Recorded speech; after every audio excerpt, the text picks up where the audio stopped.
la prise de conscience n'est pas nécessairement un facteur de révolte. Ça va froisser quelques libéraux.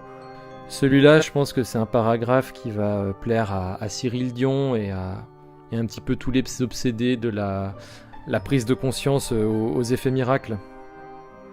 La dégradation irréversible de la vie terrestre, due au développement industriel, a été signalée et décrite depuis plus de 50 ans. Parmi les lanceurs d'alerte, nombreux sont ceux qui espèrent une prise de conscience, qui elle-même entraînera un changement quelconque. Ils et elles sont convaincus que la connaissance de l'étendue du désastre et de ses conséquences inéluctables ébranlera le conformisme social, voire fera émerger une conscience critique radicale.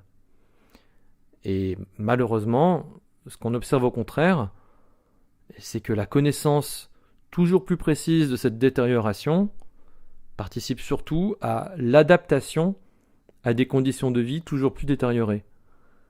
Le catastrophisme anticipe la catastrophe pour mieux nous y adapter.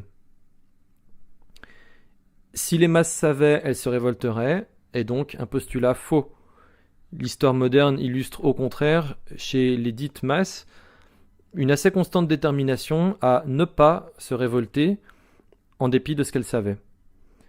L'apathie, de plus en plus généralisée depuis les années 70, tend plutôt à montrer que ce n'est pas la connaissance qui crée la révolte, mais c'est la révolte et le goût de la liberté qui sont un facteur de connaissance.